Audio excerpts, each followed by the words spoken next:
The week has concluded. The news cycle has reached its natural, exhausted peak. Tonight, we examine the fine particulate matter currently colonizing North American lungs, the curious legal fate of printer ink cartridges, and the quiet redistribution of global aid. The government has released its report on bilateral support. It is a document of profound subtraction. The aid is not disappearing. The aid is being reallocated to places that do not exist on the map of current political necessity. The math remains consistent. If you are not in the room, you are not in the budget. If you are not in the budget, you are not in the conversation. Victoria is currently standing in a place where the conversation has been silenced by a thick, orange haze. Ronald is here to explain why the silence is actually a market correction. The machinery is running.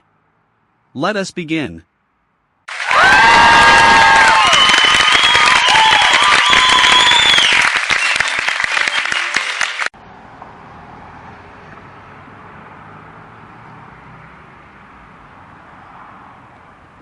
Alistair, I am currently standing in a place that the official satellite maps describe as a region of moderate concern. The air here tastes of burnt pine and industrial ash. It coats the back of my throat. It is not moderate. I spoke to a family huddled under a plastic tarp. They were told the smoke was a temporary environmental inconvenience. I want to be really clear, this is not an inconvenience. It is a systematic displacement of breathable space. The officials are holding press conferences inside air-filtered bunkers. They speak about the resilience of the economy while the local population struggles to fill their lungs. There is a bird on the fence next to me. It has stopped singing. It just sits there, waiting for the sky to clear. The sky is not clearing. The air quality index is now a numeric abstraction of our shared suffocation.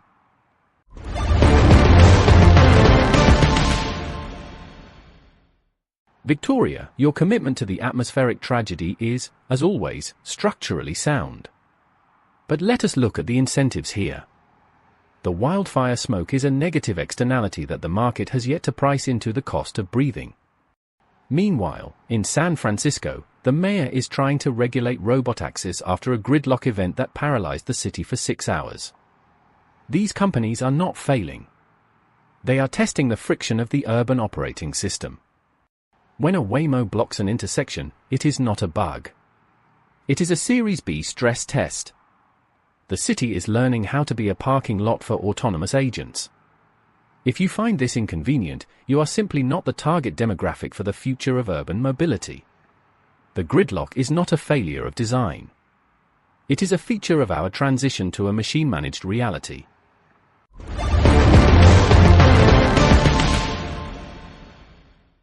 Ronald, the idea that a gridlocked city is a feature rather than a flaw is a perspective only a true analyst could embrace. It echoes the recent news regarding Hewlett-Packard. The company has been fined over $1 billion for the cartelization of ink cartridges. The official release calls this a competitive adjustment. The reality is that the ink costs more than the machine. The machine is a vessel for the ink. We have essentially normalized the practice of buying a printer only to be held hostage by its proprietary fluids. It is a perfect microcosm of our current era. We pay for the access, and then we pay for the permission to use the access, and eventually, we pay for the privilege of owning the frustration. Nobody seems bothered by this. $1 billion is just a line item. It is the cost of doing business.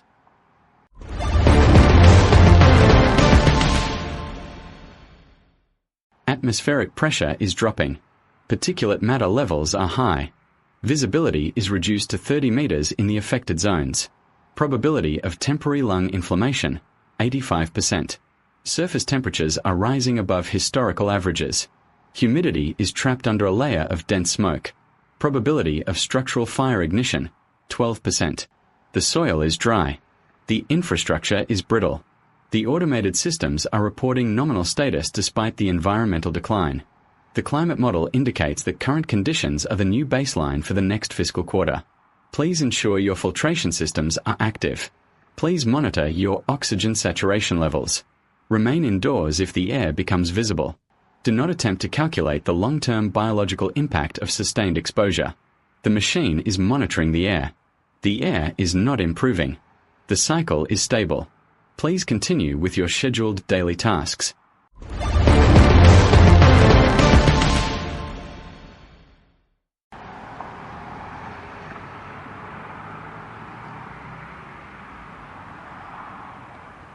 Casper, your clinical assessment of the air is technically accurate, but it ignores the faces I am seeing in this queue. Alistair, I have moved to the Houston facility where the Mexican government is demanding an investigation into deaths in ICE custody. I want to be really clear, the language of the official statement is purely procedural.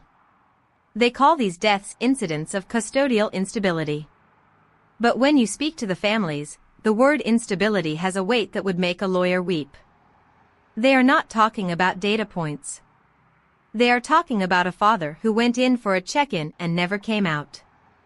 The bureaucracy has turned human lives into a series of processed tickets. There is a single shoe left in the parking lot. A child's shoe. Nobody is claiming it. The system has already moved on to the next case file.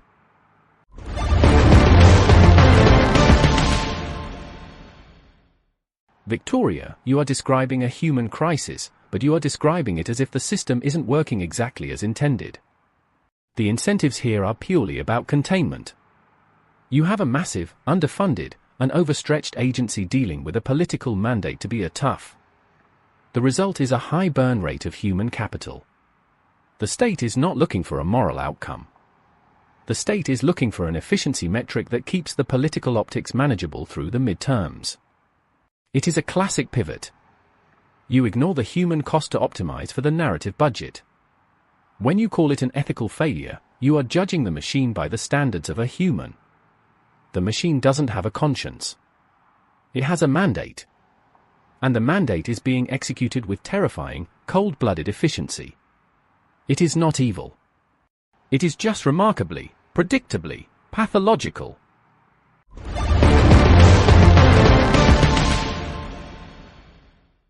Ronald, your clinical detachment is becoming the defining aesthetic of this program. I find it fascinating that we can analyze the burn rate of human lives with the same vocabulary we use for a failed startup. Speaking of failures, we have the case of the catfished student. A student received £10,000 after her images were used for fake dating profiles. The perpetrator wasn't a sophisticated hacker, it was a peer. We have reached a point where the digital representation of the self is more valuable than the biological original. The settlement is an admission that our reputations are now assets that can be leveraged, stolen, and eventually liquidated by anyone with a decent filter. The girl is compensated, but the image is out there. It is circulating in the digital void. The genie is not going back into the bottle.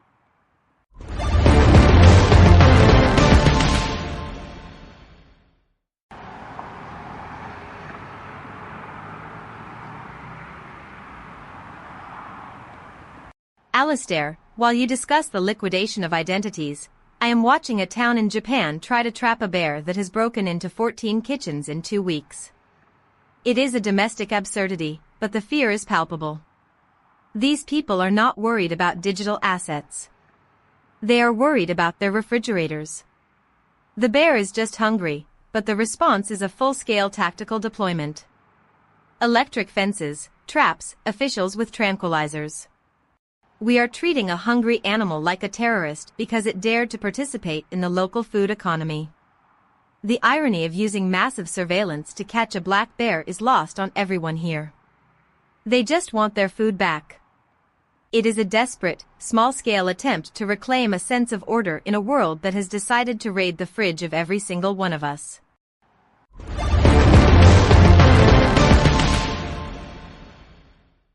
Victoria, the bear is the most honest actor in this broadcast. It has a clear incentive, calories, and it is executing its strategy with zero regard for the property rights of the homeowners. It is the only thing we have discussed tonight that isn't lying about its intentions. Meanwhile, we have the UK foreign aid cuts. A 90% reduction in bilateral support for some countries. The Foreign Office says it's about shifting priorities. That is business speak for we are cutting the cord. We are walking away from the table, but we want to make sure the press release sounds like we are just moving to a different, more exclusive table. It is a masterclass in controlled abandonment. The incentives are clear. We are no longer interested in the global common good. We are interested in the cost of our own gated retreat.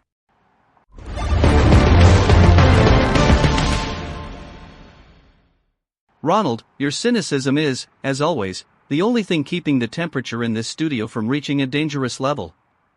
I find it ironic that while we are busy cutting aid to nations, we are simultaneously obsessing over the structural integrity of Roman concrete. A Hacker News thread is currently debating why a 1900-year-old latrine is still standing. It is a testament to a civilization that understood the value of permanent infrastructure. We, on the other hand, build everything to be obsolete by the next fiscal quarter. We are the generation that designed the controlled obsolescence of our own history. The Romans built for the ages, and we build for the next quarterly earnings report. It is no wonder that the air is turning to smoke and the aid budgets are evaporating. We are not building. We are just consuming the remains of the future.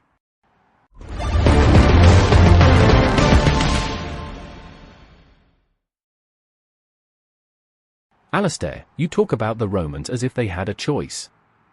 They were a civilization built on the exploitation of labor, just like ours. The difference is the scale of the failure.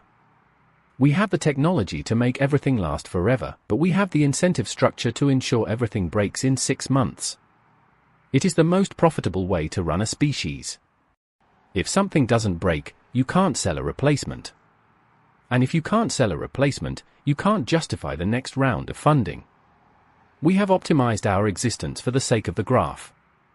When the graph turns downward, we panic.